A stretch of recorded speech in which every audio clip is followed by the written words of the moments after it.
दे दूं, which will have some impact on you. या हम सब ने देखा है अंदाज अपना अपना, और इश्क में आपने थोड़े हंसी मजाक वाली फिल्में की, मैं उस पर आऊंगी। लेकिन आपके नाम एक और वर्ल्ड रिकॉर्ड है, दुनिया में कोई भी ऐसी फिल्म हिंदुस्तान की नहीं बनी है जिसने दंगल के रिकॉर्ड को अब तक ब्रेक किया हो।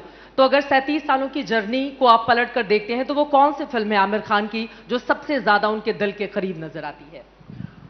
मेरी फिल्मों में से? आपकी फिल्मों में से। ओह नहीं, ये बहुत मुश्किल इसका जवाब होगा, क्योंकि जो सारी मैंने फिल्में की हैं वो मेरे बहुत करीब हैं, और उनमें से कई हैं जो चली भी नहीं है। मैं पीछे स्क्रीन पे बहुत सारी फिल्में हम हाँ, दिखा भी रहे हैं उनके तो पोस्टर्स। ये एक माँ बाप या माँ या बाप से पूछने के मतलब it's like asking a parent कि आपको कौन सा बच्चा पसंद है, वो मैं कैसे आंसर दूं कि मेरी फिल्म कौन सी मेरे अजीज है, मेरे दिल के करीब है? सभी मेरे दिल के बहुत करीब हैं।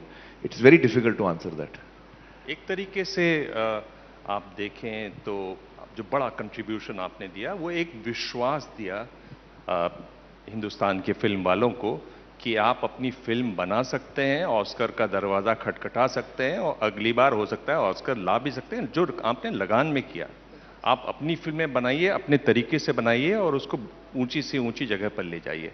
आप ऐसा मुकाम देखे सोचे थे लगान के बारे में? नहीं, एक्चुअली हमने लगान तो हिंदुस्तान के लिए बनाई थी।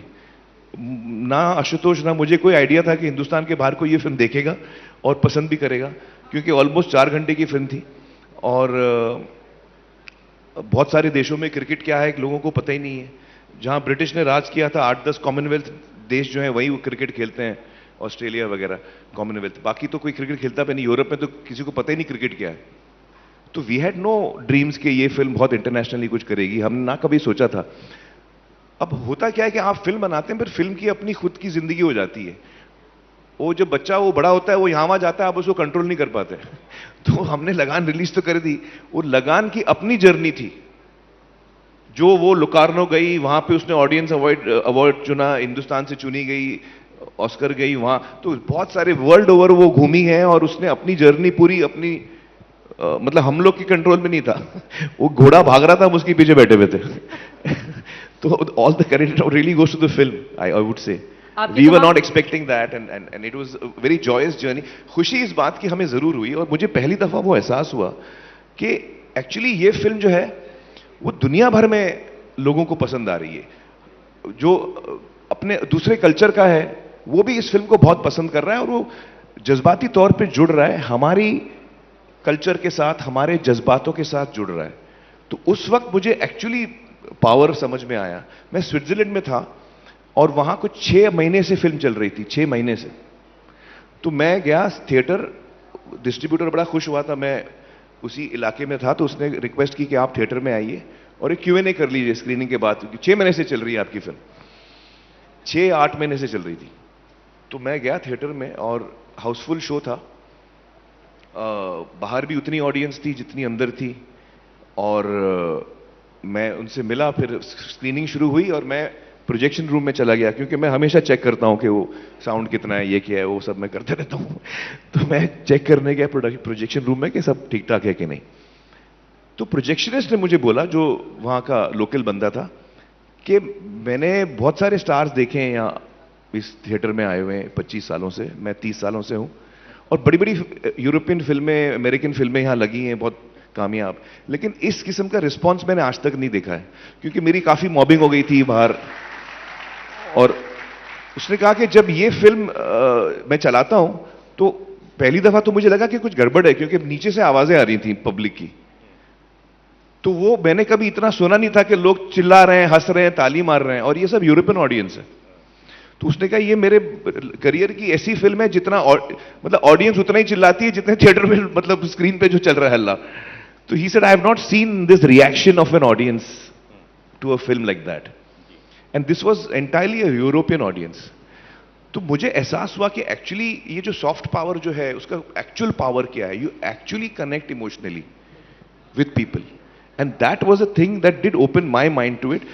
मैं एक फैक्ट बात बताऊं, हिंदुस्तान में हमारी जो फिल्म इंडस्ट्री है अलग अलग लैंग्वेजेस में है, और इतनी आज तक इतनी सक्सेसफुल और वाइब्रेंट रही है कि हमें हिंदुस्तान के बाहर ऑडियंस ढूंढने की जरूरत ही नहीं पड़ी।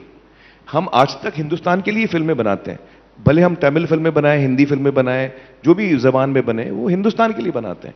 और जो हमारे हिंदुस्तानी भाई जो बाहर रहते हैं उनके लिए बनाते हैं एक्चुअली। वो तो ऑर्गेनिकली जो फिल्में बाकी कंट्रीज जो देख रही हैं, जैसे कि दंगल में ऐसे हुआ, लगान में ऐसे हुआ, कई फिल्में ऐसी हैं, तारे ज़मीं पर में ऐसे हुआ, तो वो फिल्में ऑर्गेनिकली उन्होंने ट्रैवल किया है।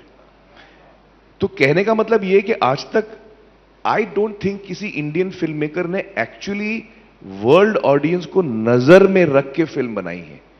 आज तक सारे हिंदी तमिल जितने हिंदुस्तान के फिल्म मेकर्स हैं, उन्होंने अपनी ऑडियंस को मद्देनजर रख के फिल्म बनाई है। वी हैव नेवर टारगेटेड कि यार अब ये फिल्म बनाते हैं, it's not for an Indian audience only, it's for the world audience. ये नजरिया आज तक तो मैंने नहीं देखा है। शायद आगे चल के हम देखेंगे कि हम हिंदुस्तान से कोई फिल्म मेकर हो जो वर्ल्ड ऑडियंस के लिए फिल्म शुरुआत से प्लान करे कि मैं वर्ल्ड ऑडियंस के लिए बना रहा हूं। लगान ऑस्कर तक गई और इसके अलावा आमिर खान प्रोडक्शन की हालिया लापता लेडीज, जिसने कमाल कर दिया हिंदुस्तान के भीतर, किरण राव जी की उसमें मुख्य भूमिका रही। लेकिन आपको क्या लगा कि आखिरी तक पहुंचकर टॉप में कहां पर कमी रह गई लापता लेडीज? कमी तो नहीं रही, बहुत ही खूबसूरत फिल्म है। लेकिन हमें ये याद रखना चाहिए कि जब हम फॉरेन लैंग्वेज कैटेगरी में compete करते हैं, तो दुनिया की जो जितने देश हैं 80-90 करीबन 85 देशों से एंट्रीज आई थी, 80-85 countries had sent their entries. तो हर कंट्री अपनी बेहतरीन से बेहतरीन फिल्म भेज रही है। और अगर कभी किसी कंट्री में अनबन भी